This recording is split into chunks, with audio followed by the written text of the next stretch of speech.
Hi, Lavas, it's Kristina Dryža. Thank you so much for inviting me to speak at your conference. Unfortunately, I can't be there live, but through technology, we're still in the same space. Let's begin. Gosh, I've got so many insights I want to share with you. So just one moment, I'm going to share the screen.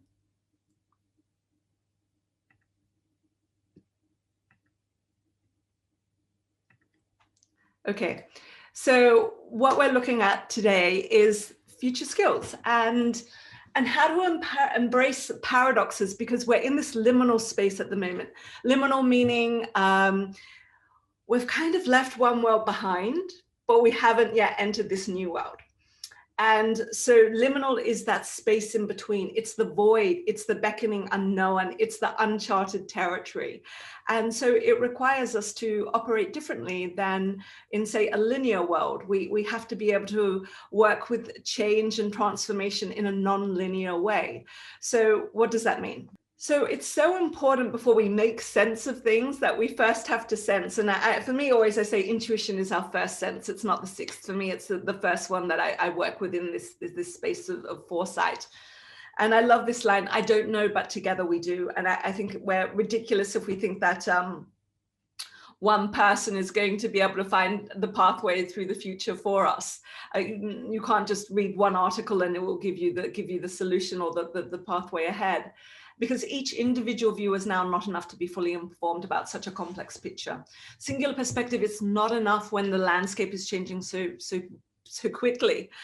So we must learn the value of co-sensing, observing what others are observing from their vantage point and perceiving how that is different from how we are. So the way that we are relating to the pandemic in Australia is going to be very, very different to how we're relating to it in Lithuania or to another country. You know, gender will be relating it to it differently. The generational groups will be relating it differently. You know, different races will be relating to it differently. So we have to be able to go into this perspective of co-sensing. And like I say, that so often creativity comes from diversity plus proximity. We need the friction of the ideas, you know, and so often we just like hanging around and reading and working with people like us and, you know, the plu, people like us, like people like us. That's such an old idea and we cannot exist in that thought form anymore. So a really great exercise is to pick a diverse set of co-sensing partners. So people from different perspectives, race, gender, religion, everything. You know, and it's so important that, you know, when we talk about diversity, that it's, of course, it's race and gender and religion, which is beyond important, but also cognitive diversity. You know, someone that has autism or Asperger's or depression, everyone, the cognitive spectrum needs to be around the decision-making table. And to be able to ask each other, you know, and really go into yourself, what am I sensing? What are they sensing? What are the data points that they're paying attention to that you haven't even noticed? And to be able to, because of your individual anthropological background, it's your blind spot. You haven't even seen that as an issue. What are the different assumptions they hold? What are the common themes and what are kind of the outlier tendencies? To be able to get a sense of, okay, what is occurring in the zeitgeist, in the potentiality? You know, because it's not about one singular future, there's many. And it's to be able to allow ourselves access into the multiplicity of views. So we really have to get out of this idea of entrepreneurship or creativity, you know, being mass prescribed. You know, it's much more individually designed and co-created. You know, it's also so important to be able to, when we're with our co-sensing partners, frame things as what if, or how might we, to enable us to go into the potentiality. So how can we make meeting online more inviting, more preferable to offline? You know, how could we make it as cozy as maybe a private session with a therapist? How might we do that? You know, how could we design physical meetings that are nourishing rather than, you know, looking at our diary and going, oh my God, not another meeting, you know? How could we make it that they were just like soul nourishing? And how, you know, might we serve community needs that only we can provide? Because we need to be able to, if you only ask questions of the known world, you'll only get the known results. Something new can only come from something new. So we have to ask questions to be able to enable ourselves to go into this different world. Again, like, what if Amazon Studios did this? What if? So think about in your examples at the moment, just begin, a meeting with someone, or even when you're having coffee with someone, what if? And to be able to allow yourself to be able to dream and to be able to see a potential that might not yet be born yet, but in the liminal is waiting for you, just to be able to ask that question, what if?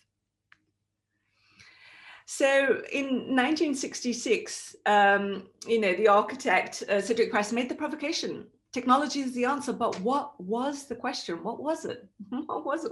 What was it? And 50 years on, this question is now just as relevant as ever for us. And so, I hope that we can keep going. Yeah. So as I said earlier, it's like our minds change in regards to the phrasing of our questions. So keep asking more beautiful questions. And questions become more and more important through difficult times, because when traditional sources of power and security are undergoing transition, the question is actually more important than the answer. And so often it's not about even finding that one singular answer at all, because there isn't one, but there's an essence, an emotion that lingers and remains, that works through you. And as you continuously keep deepening the question and living alongside the mystery of life. So another exercise, I really hope, I want you to be able to get these into your bones, into your very body, because there's such a difference between knowing something intellectually and cognitively to actually experientially knowing it. It's in your blood and your bones. It's just the way that you are. So often, in Zoom land, and we're so Zoom fatigued, in our little boxes all the time, that's how are you? Yeah, I'm fine. You. But what about if you just asked, what's it like to be you today? And then the other person actually shares what they really feel. Thousands of invitations cross your path for empathy every day.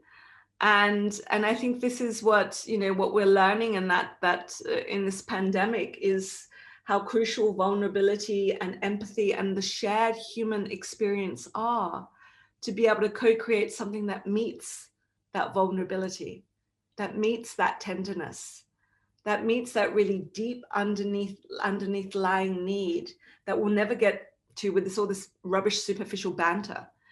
So can you catch the smile, the tear, the frown, the eye roll of others, even when you're looking at your Brady Bunch kind of screen of everyone in their little individual houses? Can you notice the shift in behavior, like the real subtle, just one shoulder moving forward and back, just a gesture that's kind of there? Or do you just let it go, glide by, because you don't even have your video on yourself and you're too busy drinking coffee and you're on your phone scrolling and things like that? Can you be present to the human being, to the grace of the person in front of you? And when you sense the change in a colleague's body language, can you acknowledge it? And it's so important just to recognize, that, what's that saying? All of us are fighting some demon. All of us are having some internal struggle at the moment. And each of us are experiencing radically different realities right now. Can you meet that in the other person? Can you be with that? Can you hold that? Because I think that that's what we're wanting when we come out of this pandemic, because it's not going to be life after COVID. It's always going to be with. But it's to be able to say, what did that alchemical vessel of transformation, that container, who did you become through that? When the fire was held to your feet, what did you transform into? So crucial. Because what we'll find is that there's a difference between knowledge and knowing. So knowledge is from the past. It's, what we find in our libraries, right? But knowing is present time. It comes from this moment of kairos time, this vertical time. Chronos is, horizontal time. But when we're in this kairos time, vertical time, that knowingness, it can engage all time. And there's so much more truth in it. So knowledge reaches us usually externally. It's prepackaged. It's already organized. But when we're in the knowing, we go into those the deep creative inner self. It's intuitive, it's experiential. And I love this quote, wisdom is a love affair with questions. Knowledge is a love affair with answers. So it's so important to recognize that learning is multisensory. So it's this shift from Descartesian or Cartesian, I think, therefore I am, to I sense, therefore I am. And this sensing capability is such a skill of the now/future, if you want to call it that. So so often we only give value to something if it can reason. And so because a tree couldn't reason, we didn't value it. And so it's like, not like you can, to a melting glacier, say, give them a contract and say, please promise not to stop melting. So it's to be able to, in this, Thich Nhat Hanh would say, the interbeing, the interconnectedness. When I know that my body and the body of the earth are the one same thing, the sensing capability, you put a chainsaw through a tree, I feel it. And so I move in the world in a very, very different way. So we're moving away from this designing by force, this pushing, this controlling, to being able to create through presence, being attuned to what's arising, what's emerging, what wants to be born in this now moment. And it's very much about engaging the thinking and the feeling and the willing, the head, the hands, and the heart. And I love this quote from Jung, often the hands will solve a mystery that the intellect has struggled with in vain. I've known it myself, I've sometimes stared so far into a screen, lost myself when actually I do a bit of macrame or, go for a walk and bang, there is the answer. And I think that's really interesting, this quote here, that this strong liberal arts education is the key to success. So we have this current focus on STEM, but we really, really also need the 5 eyes. And when we're talking about paradox, it's not either or. I'm not saying it's either STEM or the arts or STEAM or things like that. It's actually being able to say both and. So we need both the arts and the science. So we need the imagination, the intuition, the idealism, the inspiration, the individuality. These are core to actually who we are as a human being, because at the moment, really, if you want the key value to design to is humanity. That is actually, what, if anyone wants to know what their mission statement is, how do I serve humanity? How does the gift of my life, because the talents of who we are, our gifts, it only comes out when we're in service to life. How does my gift of my life serve humanity? And so it's important to be able to learn how to communicate through film and music and dance, all the other non-verbal forms of communication, poetry as a mode of thought, because, when we're so often in this liminal space, we're working in the underworld of our psyche. And the closest that we can kind of get to that usually is, the closest language is actually poetry, because really we're working with metaphors and symbols and dreams and myths, but poetry somehow can pierce that veil. And for those, if you've ever read a poem that met you where you were just at that right moment, nothing like it in the world, So we also have to be able to trust our BQ, which is, I keep moving this, so I hope that you can actually see the cover of the topic of the slide. So our BQ is our body intelligence. So, what you know and feel about your body, how you take care of it, how you listen to it. Because sometimes people think intuition is just air data. You're just getting it out on the airwaves. But some of us, we feel it in our gut. We go to a meeting and we're like, this isn't the right decision. I know I don't agree with this. But it's so important to say, not only do you trust your gut, but can you follow through on what it tells you? And if someone asks you for proof, do you have enough self-esteem in your own body as an intuitive tool to say, that's not the right path for us to take with this project? That you can rely on your gut as much as you can a Harvard Business Review article or some other kind of statistics. And so by being able to translate our emotions and our thoughts into movement in the body, we can then actually start trusting more of our BQ. So we also have the rise of moral intelligence, because extreme transparency, MQ, is now demanded. Connectivity has turned every business into a glass box. But so many of us exist in this incongruency gap where our behavior is not really matched to our voiced values. Like so many people, myself included, we say one thing, think another, feel another way entirely, and then post something completely different on social media. There's not the congruency, And so there's so much talk now, obviously, about morals and ethics in regards to AI, but we also need it in just basic IQ, MQ, which is tolerance, maintaining our integrity, our ethics, being honest and responsible, as well as the mainstreaming of social justice and equality and equity. We're growing ethically, we want to be environmentally aware, and we really do want to align our beliefs with our actions. And And we are at the moment, this ethical crisis for humanity. It's really a crisis of conscience that we're in. And whenever we're in the process of creation, this is in the zeitgeist. This is what we're co-creating with. We have to be aware of these ideas because they're actually influencing us so we can work with shaping them. So a really good question to ask yourself is, are we being good ancestors? Are you being a good ancestor? So in Australia, you know, the Indigenous would look 7 generations forward. You know, can you design with 7 generations foresight ahead of you, the impact of your action? But it's so important also to be able to, you know, to be able to 7 generations back, to be able to move that way in time. So it's not just linear, it's spherical and holographic. So can you think of, wow, what happened 7 generations ago to make me make the decisions I am now? And what will be the cause and the effect and the consequences of what I choose to do today? You are not a little insignificant speck of dust. You do have, you know, we do need to know our role in the universe, which is, I'm not one of us individually brought the sun up and down each day. We don't have the power to control the moon to affect the tides. You know, we're not the one controlling the seasons, but we do have a lot of influence in how we bring our gifts and our light to an issue that is presently in front of us. So it's so important just to keep asking yourself, am I being a good ancestor? And so really keep a future key skill that's required. So as I said, in the face of the pandemic, binary truths, either or, you know, the brain loves the either or, good, bad, tall, short, bad, wrong, like good, bad, you know, all of those things has to be left behind, you know. And you know, you're probably familiar with that F. Scott Fitzgerald quote, you know, the sign of intelligence is being able to hold 2 opposing viewpoints in the mind at the same time and not go insane. That used to be a sign of intelligence. Now that it's just simply a matter of survival. But it's so important to recognize it's not the creation of a brand new day if you're in Groundhog Day.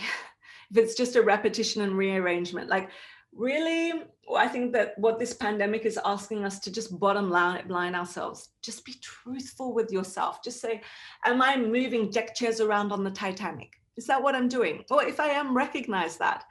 But it's so important to be able to say, how structurally different is today from yesterday? Or is it pretty much 99% the same? The only difference was I had a latte instead of a cappuccino. Well, of course, life is going to feel like Groundhog Day because, again, we have to go into the unknown to create something new from something new. Otherwise, it's just a repetition and a repeat of yesterday.